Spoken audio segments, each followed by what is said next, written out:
Bang!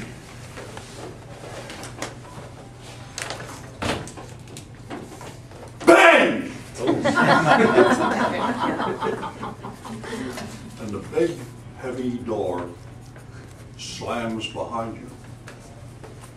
Bang! And you're no longer a free person. You are a prisoner. On an average, once a week, I work in a federal prison. And I know that feeling of going in and having that door slammed behind me. Now, I'm really just going as a volunteer, but while I'm there, I am a prisoner. I have to abide by their laws. I have to have somebody with me. I'm told where to go, when I can leave, which is the important thing. It's a different world in there. And if you're like me, what happens? You're living at home, you're going to a meeting somewhere, somebody talks about prisoners, and you say, no, not me. I don't want anything to do with them. Nothing. They're bad people. Bad people. They belong in jail. Well, they serve the sentence. And again, they hear the slamming of the door. Only this time it's behind them, and they are a free person. And what happens? They come back to our communities. And what do? The important question, what do you do when they're there? Don't want anything to do with them. Or do you say, I want to help you in some way. Is there something I can do? Now you're going to say, well, I don't have any of these people in my neighborhood or anywhere. But maybe you do. They may be living right next to you. Maybe it's your yard man. Maybe they're a member of your church. Maybe they're a member of your organization. And I know of one gentleman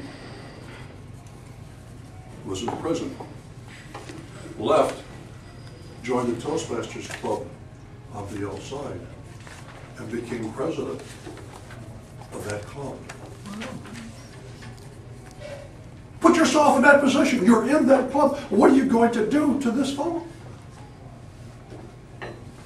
Going to ignore him, shun him, or are you going to help restore him?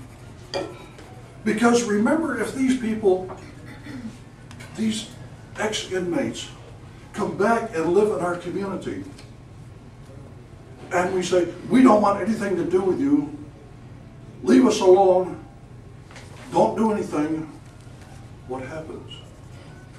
They go back to their old friends and their old ways. And what happens then? It's called recidivism. They're back in prison. Well, you say, well, that's a good place for them. You know, they're going back to prison. It's all right. We don't have to have them in our community. But think what it's doing for you. It's costing you money. The more people you have in prison, the more it's costing you in taxes, because you have to support those people. You have to support all of the people, the staff that run the prisons. You can make them responsible people, earning a living and paying taxes,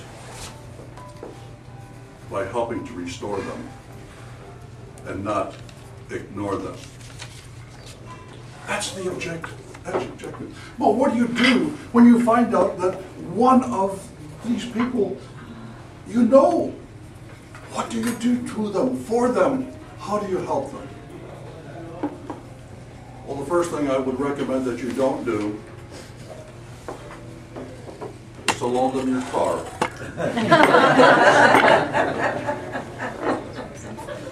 police pulls up in your driveway and says, your car has just been involved in a robbery. Come along with us. Do not mail anything for them. It may have your fingerprints onto it. It may have your return address onto it. And it may be something that the police are looking for. But that doesn't mean that you can't extend that hand and say, how can I help you? Do they know whereabouts to go shopping? Go down here to the Publix, the Winn-Dixie, Whole Foods, whatever it is. Are your children enrolled in school? Is there anything I can do to help there? If they have to go somewhere, you can tell them about the public transportation system, or you can just say, can I take you somewhere? However, if they ask to go to a bank and don't seriously, this is a problem. One woman who was in her mid-60s told me one time, the thing that I really want people to know when they leave from meeting me or when I leave prison and so on, I just want them to come back and recognize me as a human being, not as an ex-convict. Restore or ignore. Ladies and gentlemen, Mr. Contest Master, that is in your hands. Your help is needed. It's your job to be done. Don't push them away. Just say, how can I help you? Bang! And they're in your community.